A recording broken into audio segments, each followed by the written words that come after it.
This is really about being free to create what you want your life to look like. We each are our own hero. And how do we take the challenges that come our way and see those as the birth process of us becoming heroic? Can you meet that judgment that ultimately will surface with neutrality? This is the Wall Street Coach Podcast with Kim Ann Curtin. Aloha, everybody. Thank you so much for watching the Wall Street Coach Podcast. I hope you'll subscribe. I hope you'll like any of these episodes that you enjoy. And I want to encourage you to please sign up for the Curtain Call, which is my weekly newsletter where we have thousands of subscribers already. I would love for you to sign up. And how to do that is in the liner notes below this video. Please enjoy this episode of the Wall Street Coach Podcast. It's a good one. Welcome back, everybody, to the Wall Street Coach Podcast. I am been so looking forward to this conversation today with Peter Atwater. He is the author of The Confidence Map, which is my new most favorite book out there. I did a video review for Peter's book on Amazon. That's how excited I am. Peter, welcome to my podcast. Thank you so much, Kim Ann. I'm humbled by what you're saying about my book. Oh, Thank you. I'm so excited about it for all of our listeners, because I know how valuable it's already been for me and my own entrepreneurship.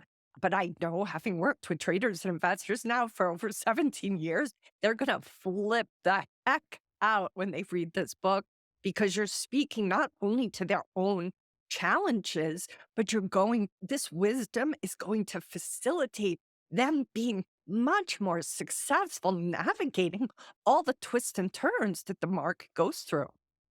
Now that is my hope, is that people find this not just a book that they leave on the shelf, but they find it useful in what they do. Absolutely. It's just such a clean and simple map that you give us, which we'll get into in a few minutes, and we'll share it with those who are watching. Some people listen to us, some people watch, but we'll walk you through regardless, so you guys can see just how applicable what Peter's teaching us in this book is to our day-to-day life, never mind trading, never mind investing. So I want to just give everybody a little background about Peter. He is the president of Financial Insights, a researcher of confidence-driven decision-making. So listen to that, traders and investors, and really anybody who's in business.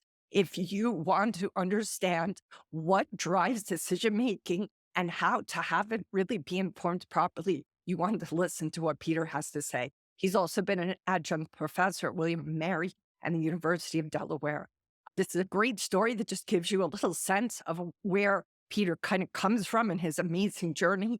At 45 years old, his son said to him, "Dad, you're halfway to 90. And 3 months later, he left his very successful career in financial services to do something different. And after helping several hedge funds successfully navigate the banking crisis, that something turned out to be studying confidence. And that's what we're going to talk about today. Peter also has another excellent book called Mood and Markets. This is my second time having Peter on my podcast. You were on it, it's almost 1.5 years, 2 years ago, Peter. That was an incredible conversation when we talked about Mood and Markets. Michelle Luger introduced us, but his new book, I want to just talk about that now, is called The Confidence Map, Charting a Path from Chaos to Clarity. Tell us, I've read it, I am going to read it a second time, if not a third. Tell us what this book is about and what informed you writing it in the first place. So confidence is one of those terms that we use, but we have no idea what it means. We tend to define it by what people look like, what I call confidence theater. Whether it's LeBron James or Beyonce or Elon Musk, we define it by the behaviors of other people. And we've never really stepped back to say, well, what is this thing really?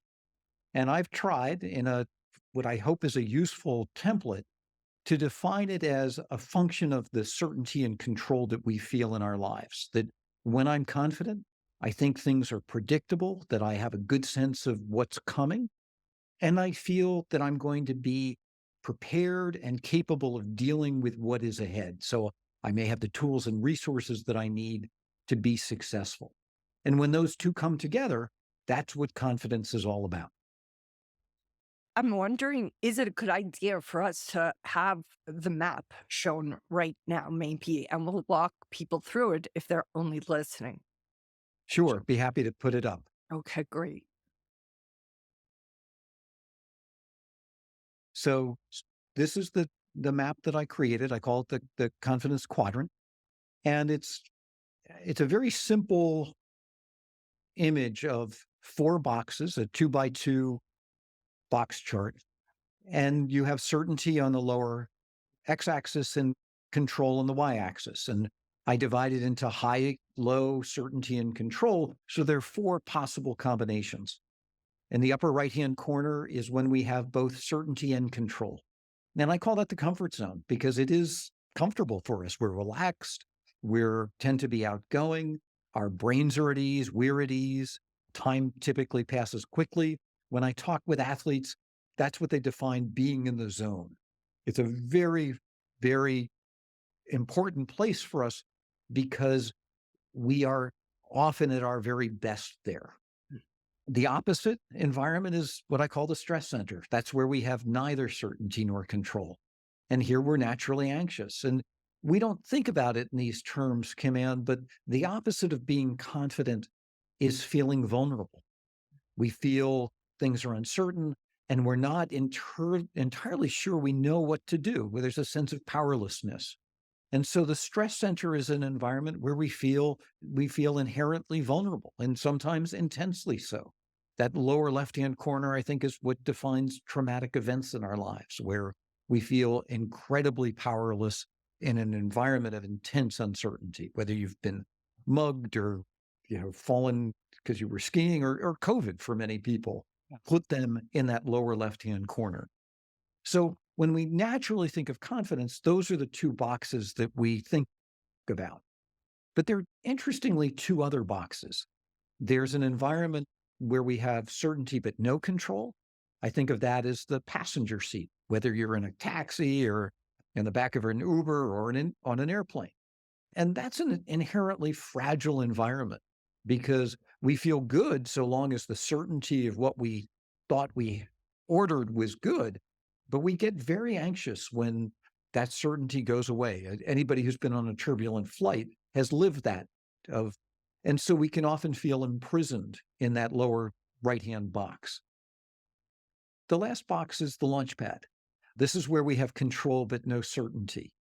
And this I think of as a rock climber halfway up a cliff who has control, but it's to be determined whether they're going to land safely back in the comfort zone at the top of the hill or they're going to plunge to their death. And so this is the hero's journey. This is where we've taken control from the stress center, are headed to the comfort zone. It's also where we may be trying something new, where we move out of the comfort zone to learn a new sport or to try something we've never tried before. Interestingly, and I think relevant to your audience, is this is the environment where every financial decision is made. We have control whether we're borrowing money, lending money, or investing, but the outcome is to be determined. And investors get themselves really cross-legged because they typically think of themselves as either in the comfort zone or the stress center. They don't realize that when you're making a decision, you're in the launch pad. And too often, our decisions are outcome driven. And so we're imagining the future ahead. If it's in the comfort zone, we buy. If it's the stress center, we sell.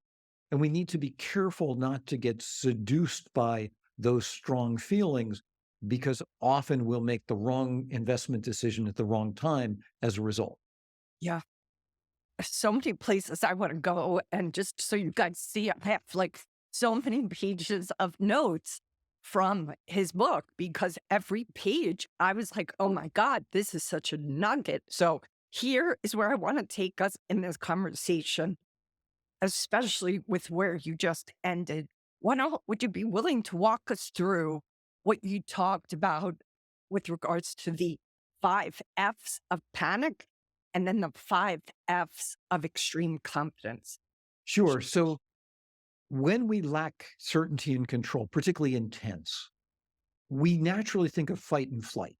So those are two of the obvious responses, and they're highly impulsive and highly emotional. But there are three other highly impulsive and emotional behaviors as well. One is we just freeze up. You can almost think of our brain as getting clogged in traffic because that's in many ways what actually happens. And so we're incapable of moving forward. The fourth one is to follow somebody else. And this is actually our easiest response because we don't need skills. So we don't need tools. We don't need to take the initiative ourselves. We can simply get behind somebody. And that's both good and bad because we have to be careful who we follow. And we need to remember that in that lower left-hand box, that's the feeding ground for predators, for people who don't really have our best interests at heart. There are a lot of con men. Interestingly, in politics, you'll see a lot of authoritarian figures. And they never want us to get confidence back. Their ideal environment is put us in the passenger seat and keep us there. The lower right-hand box is a prison. And if you're an authoritarian figure, that's the ideal location that you want others. So we need to be careful. That's 4 of the 5 Fs. The last one, and apologize for this, is fuck it.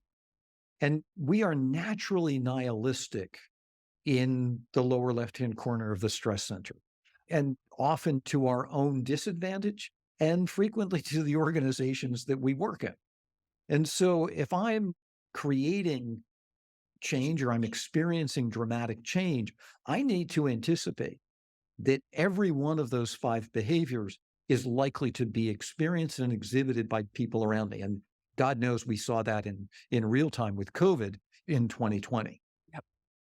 One of the things you talk about is when we are in the stress center, we are going to be coming from the place of me here now. Let's just talk a little bit about that so people can just get clear for themselves what that feels like. Because everybody knows that experience, but I want them to tangibly have their arms wrapped around it. Yeah. So when we're in that lower left-hand corner, vulnerability is what we're experiencing. So think about, the bear is outside of the tent, or if you hate roller coasters like I did, you're about to plummet to your death. And so the question is, who do you care about? And the answer simply is me. I care about no one else when I'm in that level of survival mode. I also care about here, not anywhere else. And temporarily, I care about now. And those they work together. I typically, if I have one, I have all 3. So it's a common grouping of psychological distance that transcends everything I do. And so our choices in those moments, our preferences, are all driven by me here now thinking. And the good news is there's an intense level of focus that comes with that. But the bad news is I'm not thinking strategically. I'm being extraordinarily cautious. And so I'm making impulsive decisions without any consideration for the future. I mean, you saw this during COVID, and policymakers are as guilty of this as we are. There was no focus on the future because people didn't even know if there was going to be a future. Yeah. And so there are lots of unintended consequences that go along with me here now behavior, particularly when we all do it at the same time. Yeah. Yeah. You also talk in the book about how when we are in the state of the me here now, because we're not coming from a place of strategy, one of the things we really want to do is really prepare for the inevitability of that sort of paralyzation or panic. You talk about preparing for the challenge of that me here now so that it doesn't take us by surprise and that we have a tendency to feel as if failure and that experience of panic somehow go hand in hand when they don't. Can you talk a little bit about that? Yeah, so I think of panic as an objective condition. Mhm. And we interpret it as the worst is yet to come. when in fact, panic far more often is telling us that the worst is behind us. And so if you can look at panic, particularly group panic, and step back and say, oh, this is telling us that we're reaching a bottom, that rather than being braced for the worst to come, we should be preparing for far better times ahead. That that panic is going to abate, and with that, confidence is going to naturally return to a higher level. So rather than selling out at the low, which is the natural panic response, we should be thinking about buying. And that's a real gut test for people. But if you can just step back and say, oh, people are panicking, I need to get ready for things to get better, you can think more strategically and make a lot of money in navigating those turns. Yeah. So that's the way I think of panic is God's cosmic joke in telling us the worst is behind you, not ahead of you. Yeah, it's so powerful. This is one of your quotes from the book I just want to read because we view panic as failure. And what you speak to is that we need to plan for that and not see it as an admission of defeat. Speak Yeah. more about that. So we associate a lot of our migration into the lower left-hand corner, those panic moments, and we fill them with blame and shame as to how we got there. If I've been mugged, I shouldn't have been out that night. I should have been across the street. I should have, we fill it with all these woulda, coulda, shouldas. Instead of saying, you know what? I'm here. And I don't care how I got here. I need to be preparing for ways to get out. And this was one of the insights that I got from emergency room doctors. They really don't care how you arrived in the emergency room. They care about the fact that you're there, and their job now is to get you out of there. And I think we would do ourselves a lot of service to stop obsessing about the past and the future and act like ER docs and just be in the present in those moments. Yeah, so powerful. You spoke about, kind of doing a preparation of what and how you'll handle a crisis when it shows up. And part of that practice, you said, was to sort of perhaps, you spoke to the stop, drop, and roll that's taught to children. God forbid they ever, catch on fire. And you said, it has to be short and accessible to all of us when we're in the throes of that stress center. I'm curious if you would play along and help me see if we can't come up with one for traders. What could be a stop, drop, and roll? Maybe it's that phrase for traders when they are in the midst of that panic. Oh, you could do staying alive, the speed at which we do CPR.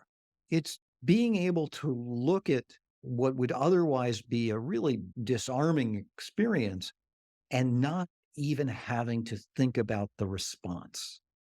So having a catch or a catchphrase or a catch response to panic is, I'm now just working with it, recognizing that this is that moment that I've been preparing for, and here's what I do about it.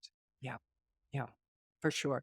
So we talked about the 5 F's of panic. Let's talk about the 5 F's of extreme confidence. Yeah, so I'll see if I can name them all. It's been a long day. Okay, So no worries. there's frenzy, because it's a highly energized. It's very futuristic. Our focus is not on the present, it's on what's ahead and the possibility that goes along with it. And there, I think it's important that the third one is fantasy, that we really are fantasizing about the future. One of the things that a psychologist reminded me was that anytime we are considering the future, we're imagining. That we're not forecasting, we're not planning, we're not, he said, no, it's the future. We imagine it.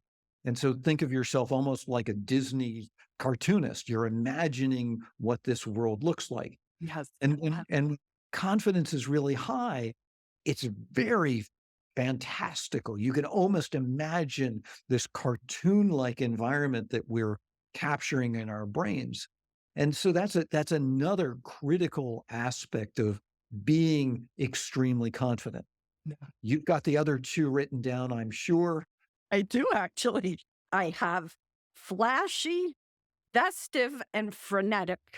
Yep. So I've talked about frenetic, but flashy, and this you see in fashion, you see it in people's behavior. It's all about being seen and glistening and looking good, and that's another telltale sign. And then the other is, to your point, is festive. It feels like a party, Yeah. and people are partying, and there's that sense of abundance, gluttony. I mean, there is all of that behavior. And again, something to remember: when confidence is high, Yeah. there's a natural sense of abundance. When confidence is low, there's scarcity, and scarcity in what matters to us. So it could be power or wealth, health. All of those are the experiences that put us in the lower left-hand corner. Yeah. Yeah.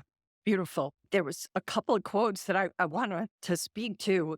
You said when confidence is low, time will kind of start to feel slower. Just talk a little bit about how that happens and when confidence is high, how fast time goes.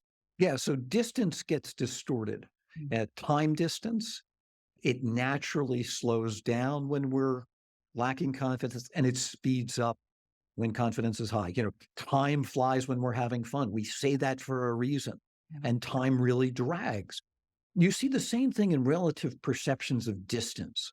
So if you're a runner and your confidence is low, a mile feels completely different, far longer than a mile when you're in great shape and feeling good. There are lots of fun psychological studies where golfers see a bigger hole. Players, field goal kickers see wider uprights.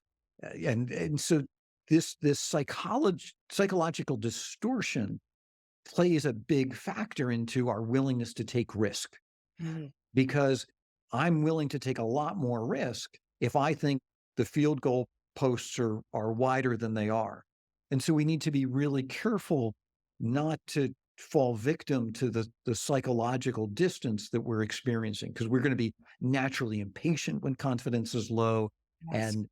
and take too little risk, and we're going to take too much risk when confidence is high. Yeah.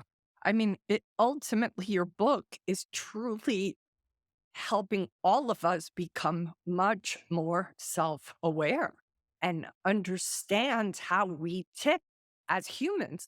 That's why I'm so excited about it, because that's my life work is trying to assist people in becoming more self aware so they can, make choices that make their lives better, their trading better, their investments better. But I feel like your book is helping all of us be able to be self aware and then sort of have a ladder to hold on to in the midst of when things get really, volatile. Yeah, I try and eliminate all these associations with low confidence and weakness. To me, that's a really poisonous pairing. And I'm a big believer that, hey, you're in the stress center. That's just where you are. Yeah. And so rather than listening to all of those mean stories in our head, or the stories that we associate with those experiences, to reframe it, to say, okay, what do I need to do to feel more certain now? What do I need to feel more in control? Because those are really actionable. And there have been some really fun things with coaches that I've seen where, a player will come off the field, and rather than saying, hey, you don't look confident out there, the framing is, okay, what can you do to feel more in control? What can we do to help you feel more certain? And that completely energizes the conversation, because it allows the person who's being coached to really think about what's the source of the powerlessness that they're experiencing? What's the source of the uncertainty?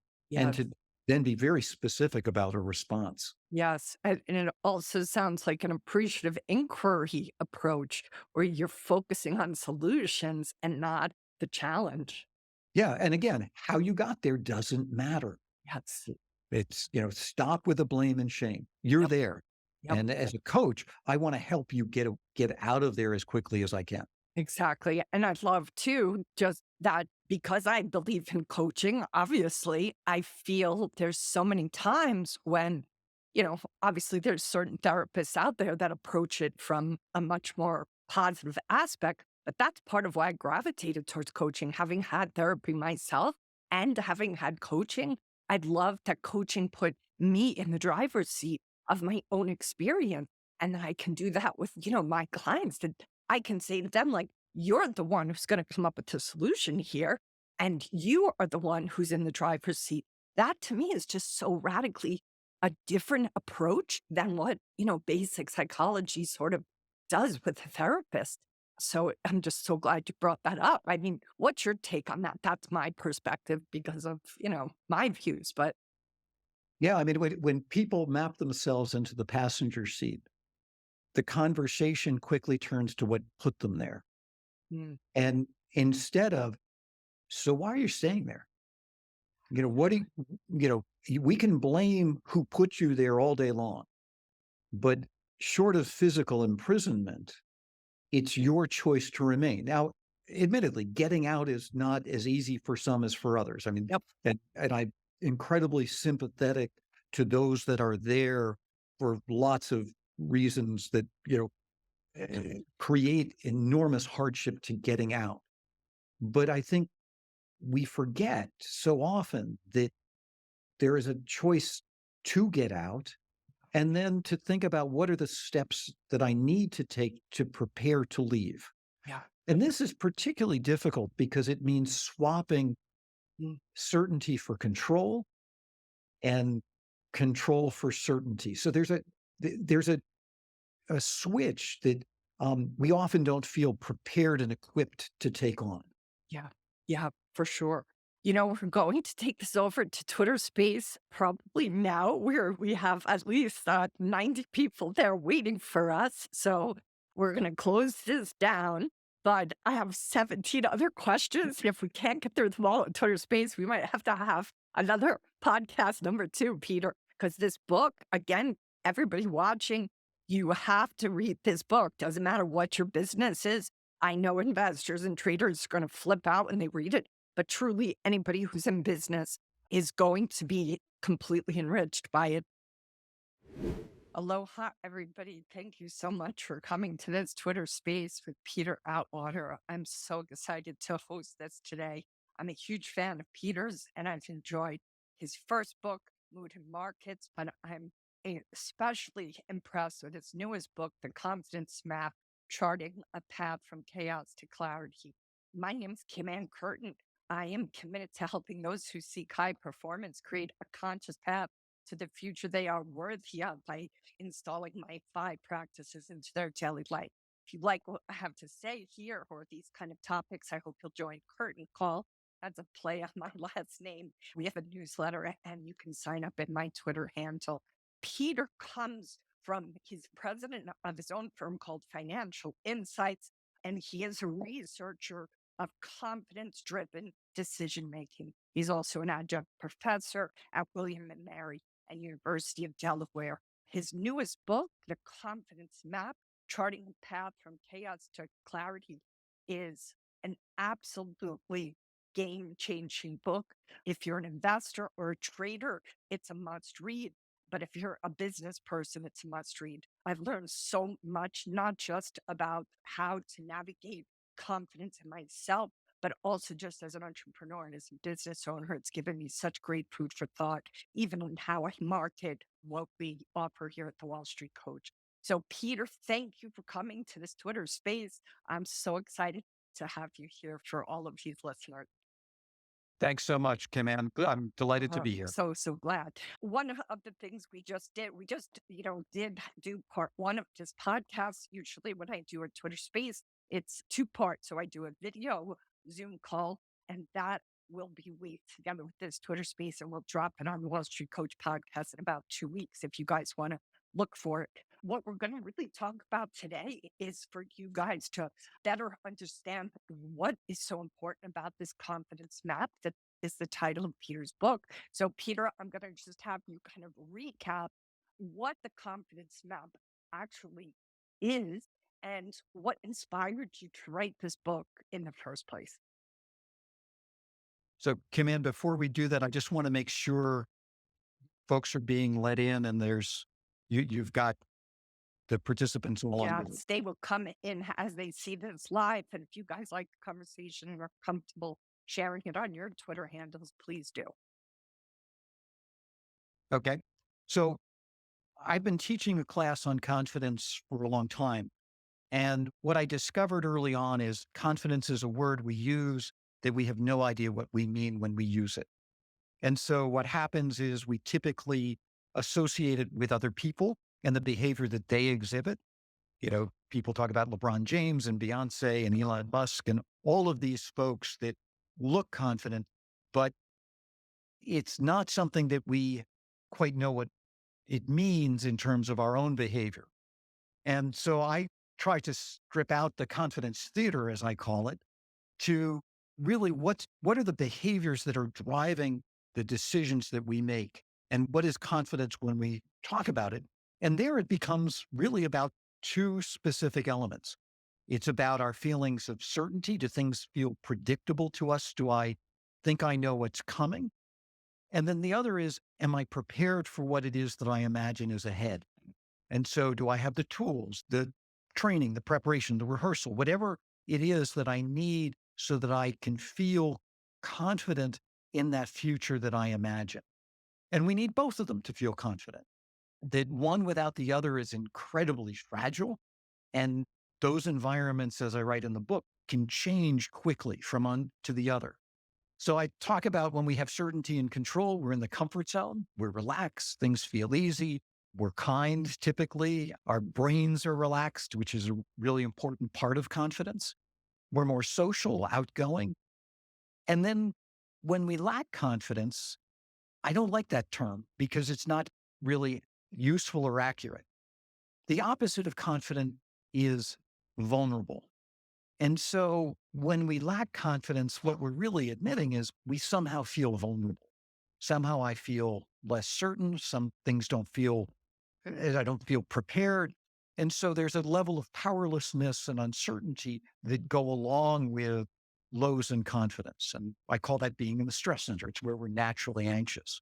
And there are both physiological and psychological changes, cognitive changes that go along with feeling vulnerable. Thank you so much. There's a quote in your book where it says, our feelings have confidence and vulnerability may be two sides of the same coin, but they don't have the same weight. Vulnerability feels heavier, confidence feels lighter. Let's just talk a little bit about that, if you would. Sure. So vulnerability weighs more on us than certainty and than confidence. And you see this in a lot of studies where they talk about the pain of loss being greater than the thrill of gain. And I think that speaks to this difference in weighting. And so the intensity of vulnerability as it grows leads us to behave in dramatic, often highly impulsive, highly emotional acts of decision making. And anybody who's watched the markets can see this when you have these market panics, like we did this past spring with the banks, and certainly during COVID. And so there's an intense need for us to do something in response to vulnerability that doesn't really exist with high degrees of confidence until you get really way out there. And then you have the FOMO behavior, but it's not nearly as intense in terms of the energy that it drives us to respond. You speak to how all of us, especially traders and investors, need to start to practice a vulnerability first mindset. Tell us what that means.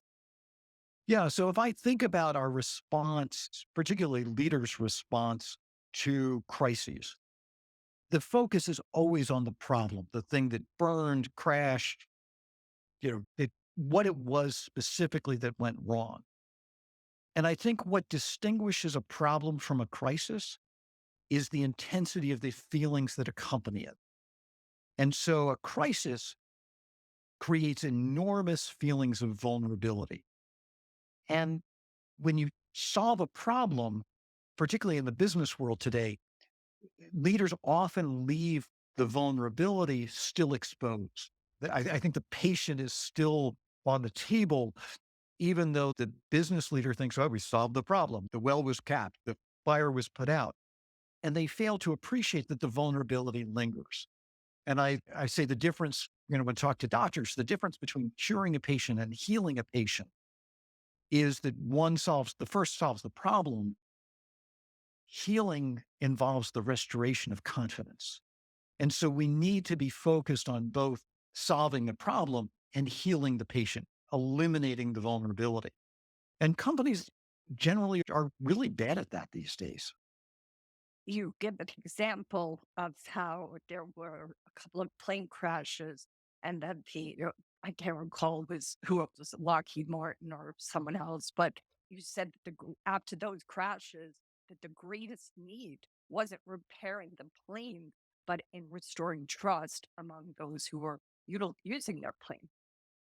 Yeah, when I look back at the Boeing crashes, the MAX series 737s, the first response of Boeing to the crash, the initial crash, was it's pilot error. The second response was it's a mechanical problem. And there was never an appreciation for the vulnerability. And I say that because it was policymakers who grounded the planes, not Boeing itself. And a vulnerability first response would have said, we need to ground the planes. I mean, what made the response on 9/11 so powerful was the decision to eliminate vulnerability by grounding all the planes. They didn't leave 3 or 4 up there. They was like, no, get them all on the ground. And that intense vulnerability first mindset puts a floor on how people feel. And you will not restore confidence until you begin to focus on the restoration of confidence and the elimination of vulnerability. We're talking to Peter Atwater here. He is the president of Financial Insights, and he is also the author of The Confidence Map, Charting a Path from Chaos to Clarity. If you're a trader, you're an investor, if you care about the markets at all, you need to read this book. I have been absolutely gobsmacked at how extraordinary it is. I have not taken this many notes in a book that I have read or underlined more in a book in a very long time. I can't say enough about it. If you guys have any questions, please raise your hand. I'd love to make this more interactive. So please, if you do have a question, just let me know. If you're enjoying this conversation, we'd love it if you would tweet it out there among your followers to bring them in. My name is Kim Ann Curtin. This is part 2 of a podcast episode that I'll drop in 2 weeks on the Wall Street Coach podcast. We're talking right now with Peter just about what does happen. And I'm curious, Peter, if we can take that story we just talked about and apply it to anybody who's listening here who is a trader or an investor, and they find themselves perhaps in a vulnerable situation. How would you advise them they go about coming from this vulnerability first mindset for their own trading account, for their own experience of being in the stress center? Yeah. So the first thing is a lesson that I got from emergency room doctors, which is to spend no energy on how you got there. Interestingly, ER docs really don't care how you fell or what happened. They care about your condition now. And so an important element is to stay focused in the present. Don't worry about the future. Don't focus and obsess about the past. Leave the blame and shame behind. You're now in the stress center.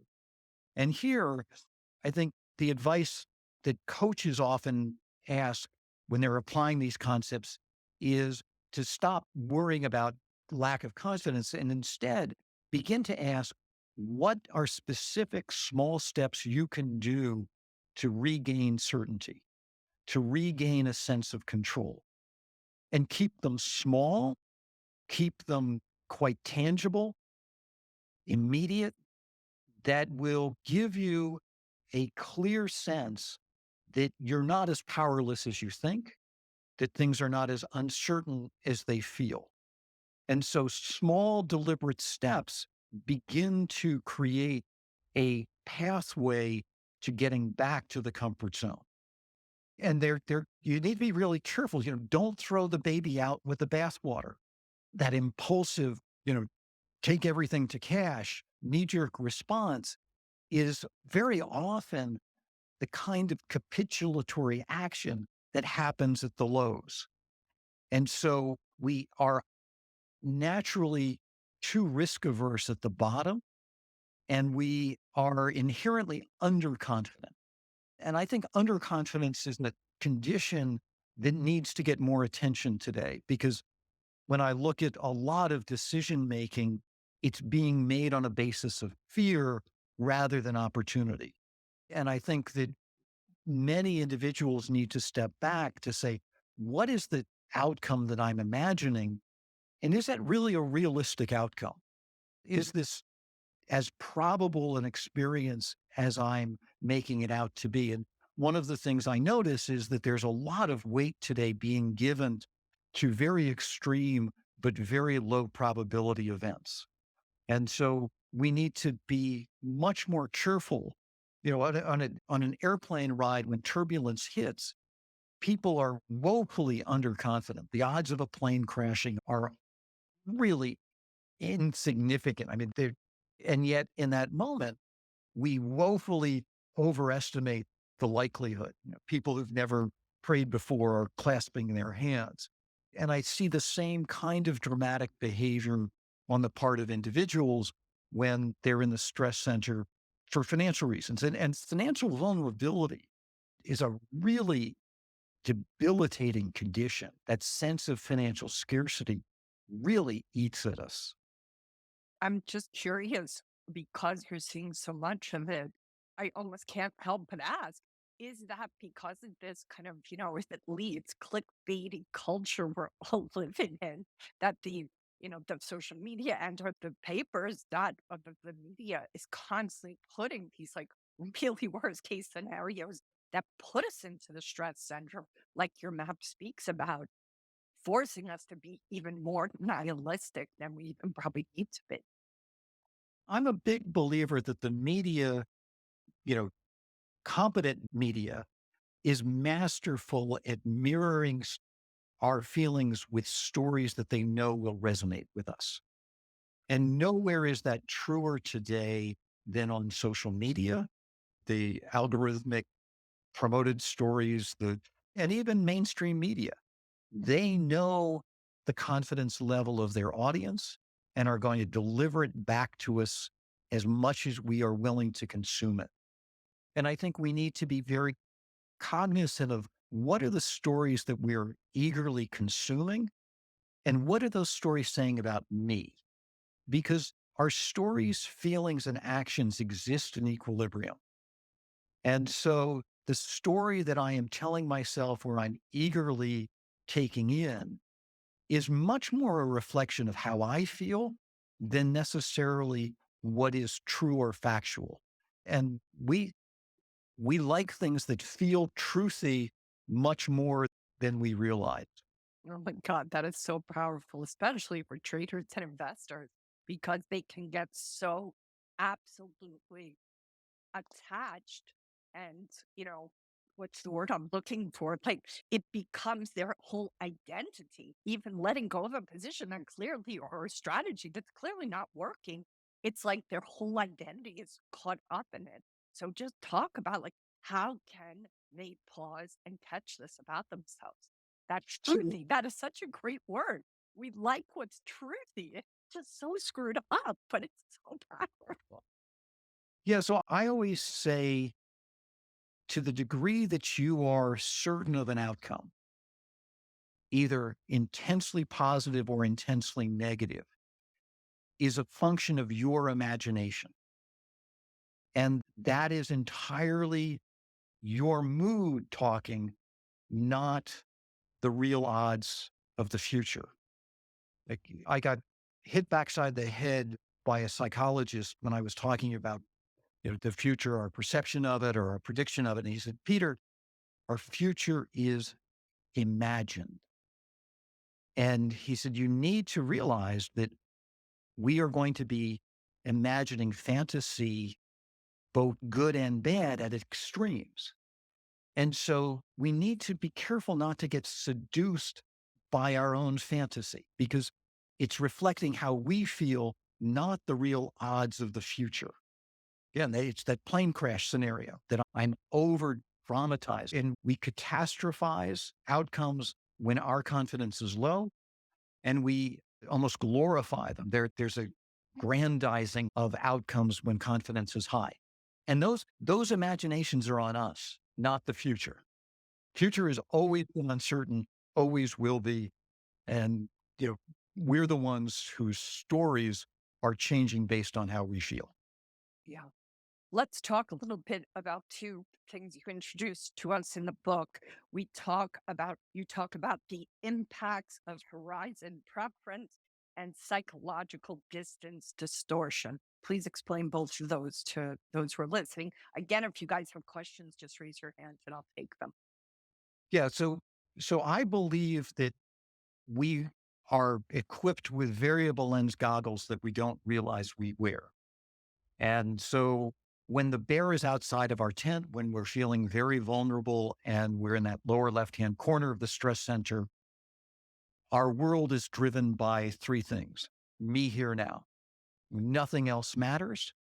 And we inherently focus on the problem at hand intensely. We eliminate anything else because it really doesn't matter to our survivability.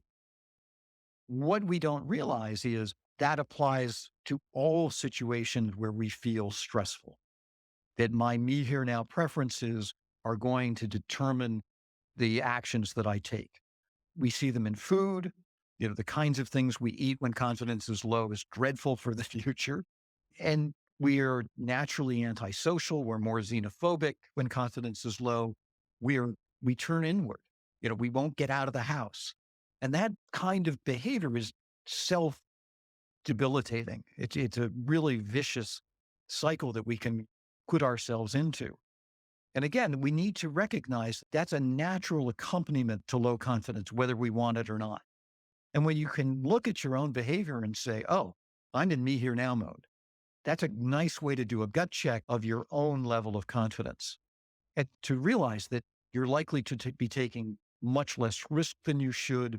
You're not thinking strategically. You're thinking either impulsively, maybe a little bit tactically, but all of your response system is going to be in me here now mode.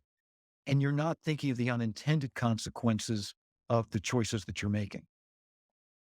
Thank you. Before we go on to the next description, we're going to take a question from three aces. The mic is yours. Thanks for listening. Thank you, Kim. Peter, huge fan, huge fan, huge fan. I've been practicing Buddhism for several decades now. And I'm just curious, in your calculus and analysis, is there a distinction between internal and external locus of control? Thank you in advance. Yeah. So there's a lot of confidence that gets talked about in terms of self-confidence and self-esteem. And that's not what I'm focused on in this book. This is really about our relationship with the outside world. Now, admittedly, to your point, there's a clear relationship of if I feel good about myself, I'm likely to feel more prepared. I think that in some ways, the Buddhist mindset is very helpful in terms of recognizing that change is, and to realize that I am going to be moving around this quadrant of feelings of certainty and control all the time. A plane ride is going to move us around. My day is going to move me around, and not to get wedded on being in one place all the time, because I think that's a disservice to ourselves. It's always going to suck or it's always going to be amazing. No, life is going to move us around. And I think resilience comes from a place of strength where you accept that you're going to be moving around these environments of certainty and control, and that you believe that at the end of the day, I have the tools and the mindset to be able to get back no matter where I land. And I think we need to encourage, particularly young people, stop worrying about being confident. Get better at being resilient. Realize that confidence is going to come and go. And the best thing you can do is to be prepared for those moments when you're going to feel powerless and uncertain. And what kinds of things can you do to make that a natural experience. My students laugh. I always tell them, take an improv class because you're going to find yourself dealing with uncertainty and powerlessness in the first 5 minutes. And it's going to give you some skills that you can use to navigate those sorts of environments. When I was being trained as a coach, Peter, that was one of the first assignments they gave us was to go to improv class because they wanted us to learn the art of yes. And they said that is what's going to constantly be facilitating what people say in a coaching conversation. Learn how to say yes and. It was so powerful. So I'm so glad that you encourage your students to go to improv. What do you think helps people become more in the headspace of resilience? What are the things you would advocate those who are listening, like, oh, that makes sense. I want to become more resilient. What would you point them towards? So a couple of things. I would say stop spending all of your energy trying to prevent crises, because in doing so, you're now going to associate a crisis with failure and weakness, as opposed to it's a natural event that's going to happen in your life. You are going to experience repeated moments of powerlessness and uncertainty. And if you look at all of them as weakness and things you need to blame either on yourself or others, you're not going to be ready to deal with them. I think that emergency room docs, first responders, that they're in the business of being in that stress center and getting themselves out. So what do they have? They have a mindset of stop caring about how you got there, put all of your energy into getting out. And again, taking deliberate steps to regain certainty and regain control. To appreciate that you are going to be there, and your job, particularly as a leader, is being skillful at getting others out of there. And here, Hollywood is a terrible guide in terms of the skills that you need. You know, if we think about what makes leaders successful in a crisis, it's authenticity, it's empathy, it's creativity, it's realism. It's things that we don't naturally associate with the classic leader styles that we celebrate folks that are in the comfort zone. You know, the crisis leader is not the over-harvester that we celebrate in all the business books. And so you need skills and you need to prepare for them. You know, do things that force you into the stress center and get comfortable that you can find your way out with low risk outcomes. So powerful. If you guys are enjoying this conversation, please share it with your Twitter followers. My name is Kim Ann Curtin. I'm committed to helping those who seek high performance create really a conscious path for their future. The Wall Street Coach podcast. This will drop. It's a 2-part episode. We just interviewed Peter on camera where he walks us through the confidence map. So you'll see this whole thing drop in about 2 weeks. Peter, what do you hope? But when you wrote this book in the first place, what was it that you hope people will walk away with after they read it for themselves in their own journey? I hope that people stop associating weakness with lacking confidence and can look at it objectively to say, this is just an environment of low certainty and low control. I had a student who rushed into class one morning and she's like, Professor, I had a fight with my roommate. I overslept. I have a test. And then she started to smile and she said, I'm in the lower left-hand corner. I'm in the stress zone, but I know that when I take my test, I'm going to be out.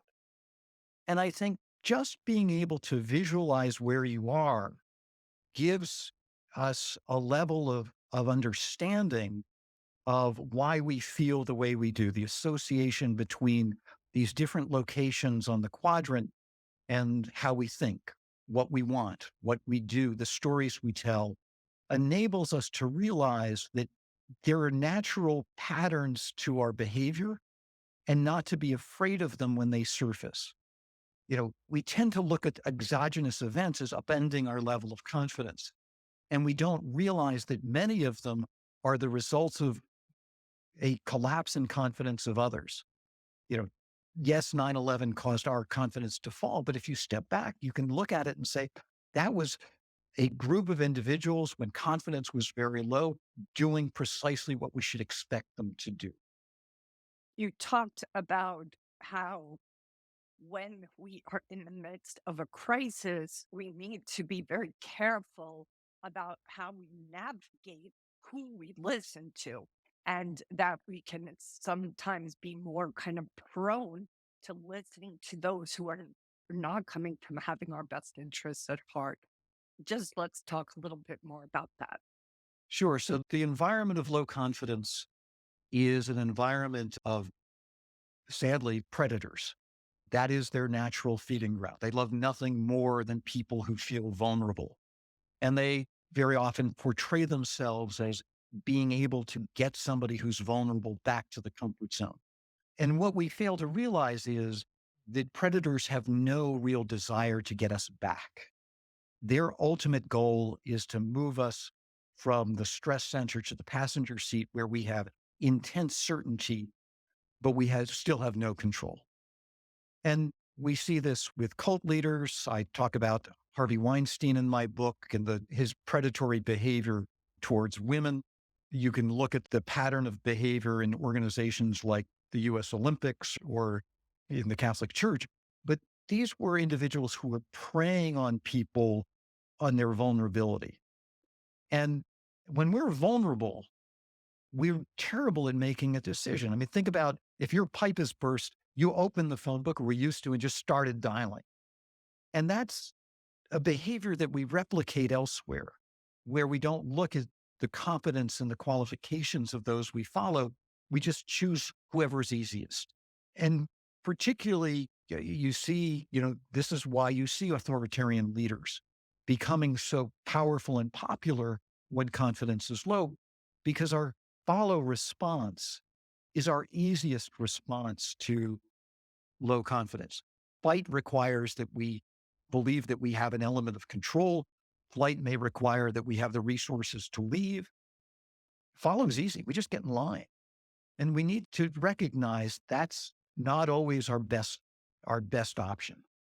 Because of what you introduced to me in this book, and you call it confidence theater, would you agree that often we are tempted to follow leaders who just have the confidence theater game down? And today, never more so. I mean, social media has enabled confidence theater to proliferate. We are awash in individuals who are basically saying, follow me. It's in the investment world, it's in the political world, it's in so many realms of our lives. And you can hear this in their language. They so often reinforce that things are uncertain, that you have a good reason to be afraid. They're, again, telling us the story that resonates and is relevant and mirrors exactly their audience. Yeah, so incredible to just think about all of the different people all of us are listening to or following because they're so putting that confidence theater on so professionally that we're like, well, they must know. They seem so confident. They seem to have it all together and telling us that I even want to say, and you tell me if this is true, they sort of sometimes led us to believe that we are just too stupid to see what we see and that they understand it so much better than we do. Yeah, in Sadlets, we almost buy before they have to sell us. That we're wearing our vulnerability on our sleeve. Did we finish talking about horizon preference and the psychological distance distortion? So we talked about it in terms of low confidence, and that's the me here now. And at the other extreme, it's us everywhere forever. We're much more social, cooperative, connecting. We are focused on the future. We're strategic. We love to explore. Distance is an irrelevant fact. We go to places and we expect to land on our feet no matter where we fly or even into space. And part of that is this distortion that goes on. We talk about time flies when we're having fun.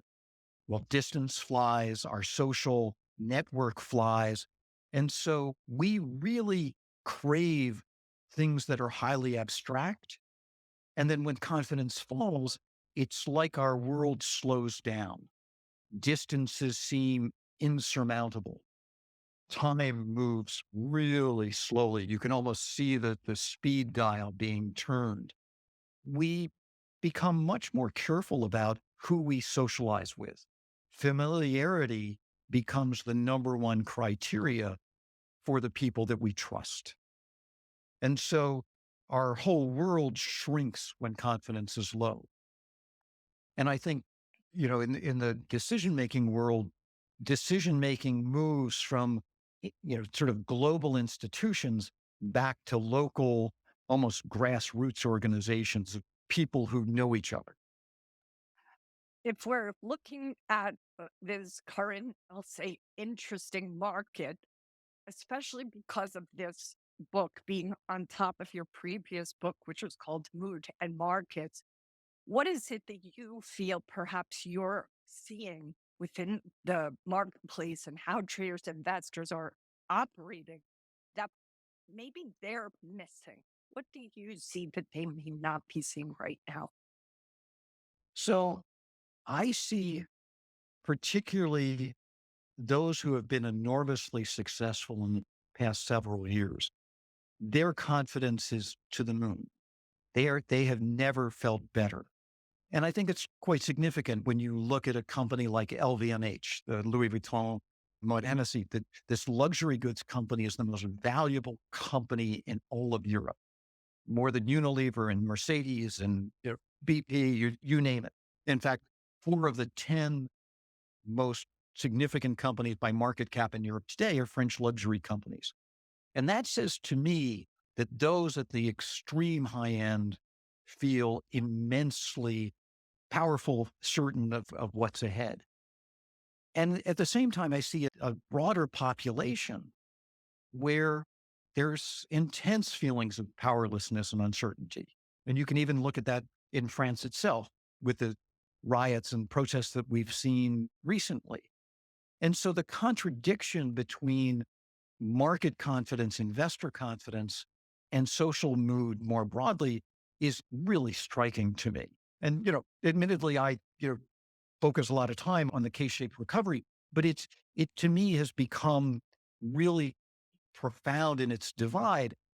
And that I think only compounds the hopelessness of those at the bottom. That the ability to bridge from here to there is disappearing. And this is where, things like nihilism become a natural response. So, for traders and investors who are looking at this and hearing what you're saying here, how would you advise them to navigate this environment, considering where everybody is at and that nihilism is in place? What would you say that they need to perhaps be? How do they approach the market under these conditions? So I think we learned an important lesson in the spring that has been overlooked.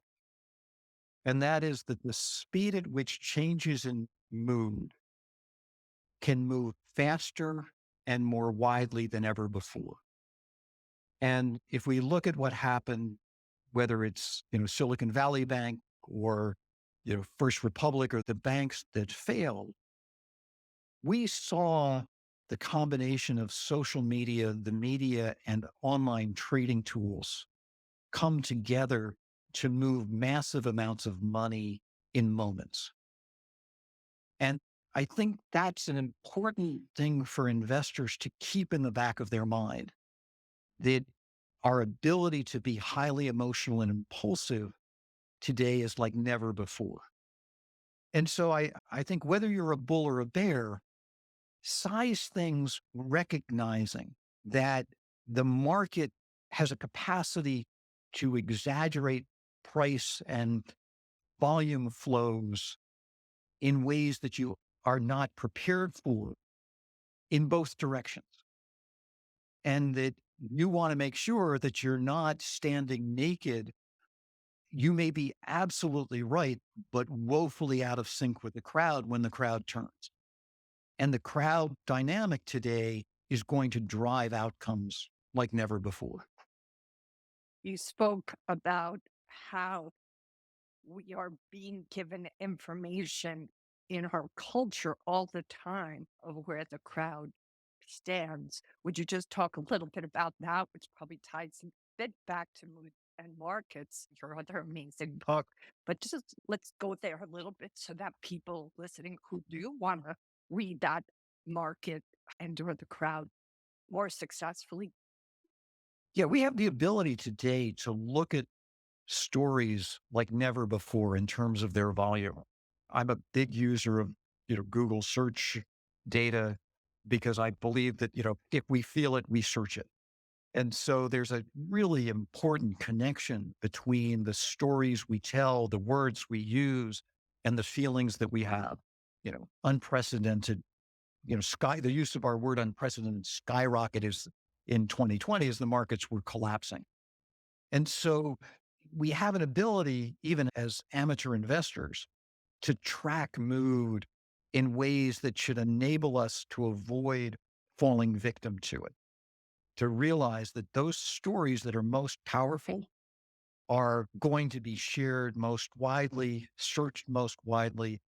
And you want to avoid buying or selling at the extreme in mood. And, you could look at high gas prices as a search last summer, and it was perfectly mirroring what was happening in the commodity space. And to realize that though that intense sentiment is something that you can track not only with price, but with story. And I always think that when the stories get most extreme, sort of the folks that are telling it get really strident about it, that's your warning sign that the story is likely to be exhausting and to, again, prepare for the other side. When people are most certain and extrapolating that certainty, that's sort of God's way of telling us that sentiment is reaching an extreme. So many things to ask you. Curious if anybody has any other questions, just please raise your hand. Happy to bring you into this conversation. You have a quote in your book, The Confidence Map, which again, I can't speak highly enough about. Everybody, I hope you'll consider getting that book. It's just absolutely extraordinary. There's a quote you have here. Our world shrinks and expands based on our mood. Vulnerability forces a more narrow focus while confidence allows for a broader, more expansive reach. Just having that, on a post-it in front of us all day long, I think could be game changing. Talk about that just a little bit, if you would. Yeah. So one of the things when we are highly confident, we crave possibility, we embrace abstraction. And if we go back to early 2021, you could see this in enormous scale and size, from NFTs to cryptocurrencies to EVs and space and SPACs. We were devouring abstraction like there was no tomorrow. And at the other extreme, we demand certainty. And so our investment decisions mirror our mood. If the crowd is, hoovering in cash, that's telling us that everybody wants certainty and control. We put it in our mattress because it's, we even think the banks are too far away, or we feel powerless with them. And if you watch what's popular, it's giving you a clue as to where we are on this spectrum between absolute concrete decisions to fantasy and abstraction. And, of late, we've been watching this wonderful fantasy mania in AI. And, AI is going to be one of those things that demand exhausts in this round. And we start to look more negatively on it both in terms of its opportunity, its potential underbelly, and we'll see the narratives change with that. Again, the stories follow how we feel. So incredible. I have this big box. I have literally underlined and more notes on pages in your book, Peter, than I've had in a really long time. This beautiful quote here: to better appreciate why we act and feel the way we do in the comfort zone, we need to bust the myth that confidence is a function of how loudly we speak or whether we stand like Wonder Woman or Superman. At its core, confidence isn't so much an emotional or physical experience. It is a cognitive one. It is about what is happening in our head when we are confident. Our brain is relaxed. Let's just talk a little bit about getting ourselves to having cognitive ease. Yeah. So some of your listeners will be familiar with Daniel Kahneman's work with System 1 and System 2 thinking. And there's a natural association between those and our level of confidence. When confidence is low and we're feeling vulnerable and we have to do intense problem solving, we are using up all of the energy in our minds with System 2 thinking. How do I get out of it? At the other extreme, we're using System 1 thinking if we're using thinking at all.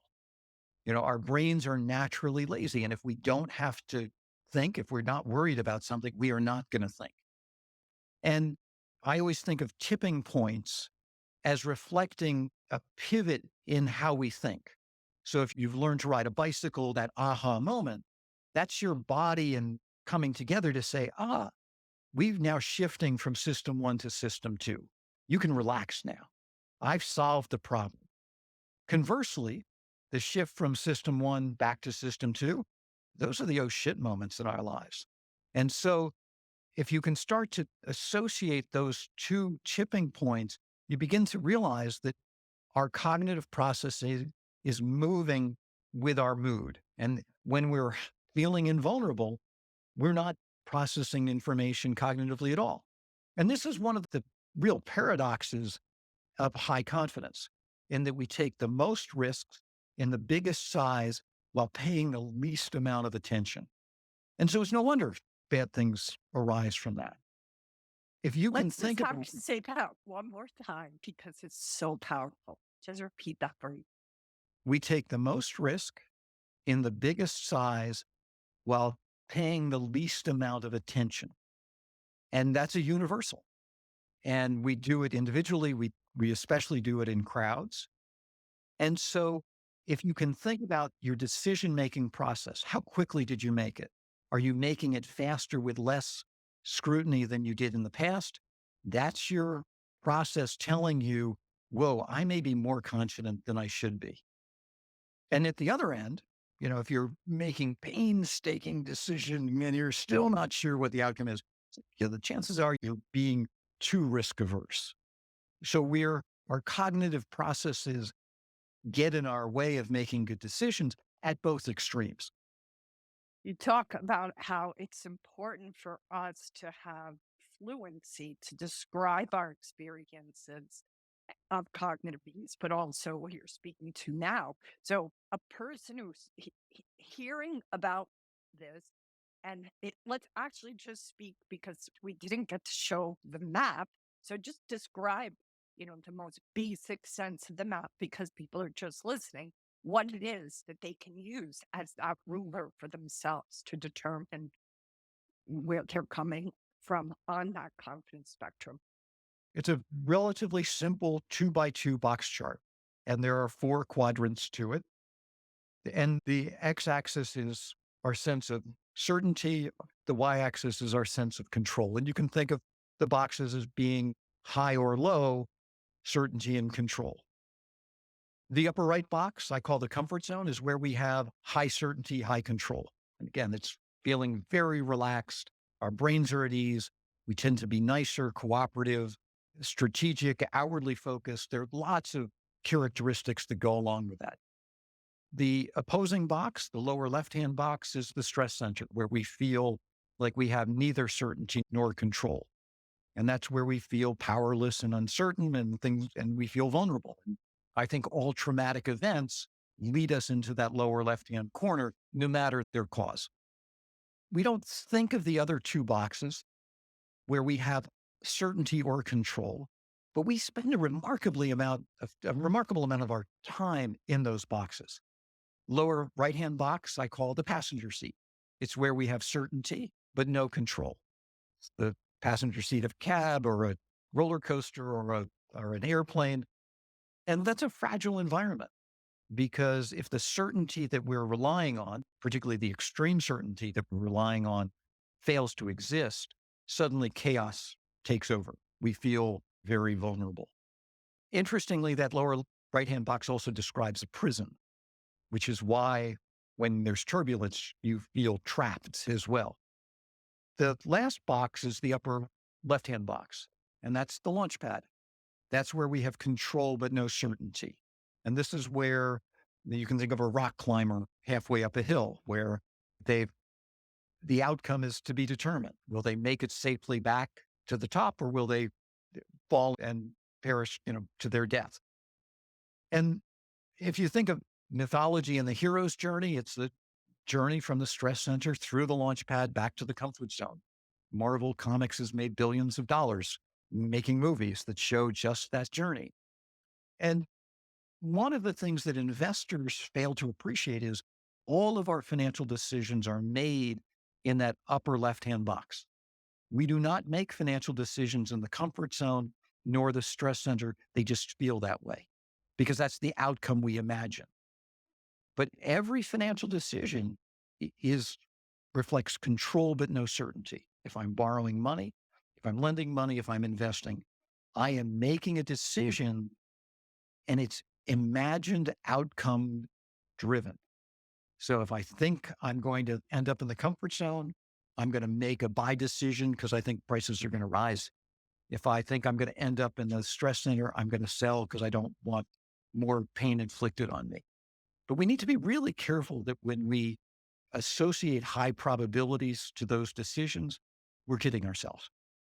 So powerful. So many more questions. Thank you, everybody, for listening. Peter asked me to get him off this on time, so I'm going to stay true to that. We're probably going to do a part 2 with Peter, and I'll put it up on Twitter when we do that second conversation. This book is called The Confidence Map, Charting a Path from Chaos to Clarity by Peter Atwater. It's an extraordinary book. I've been blown away by it. Can't say enough about it. Please make sure to follow Peter here on Twitter if you aren't already. And if you're interested in more topics like this, I hope you'll join my curtain call. It's an email where I send out provocative questions every week, and you can sign up on my Twitter handle. This will be released as a full podcast in approximately 2 weeks. Peter and I got together, did a Zoom video call where he walks through the confidence map in the shared screen. So I hope you guys will look at that in 2 weeks, and I hope you'll read Peter's book because it's extraordinary. Peter, thank you so much for your time and for everybody in this space, and especially that question that came in. Thank you all so much for being here. Aloha for now. Thank you so much, Kim, and thank you to everybody who listened in. This has been the Wall Street Coach Podcast with Kim Ann Curtin. You can find out more about her and her team online at thewallstreetcoach.com. If you've enjoyed this podcast, please consider leaving a 5-star review on iTunes. Thank you for listening.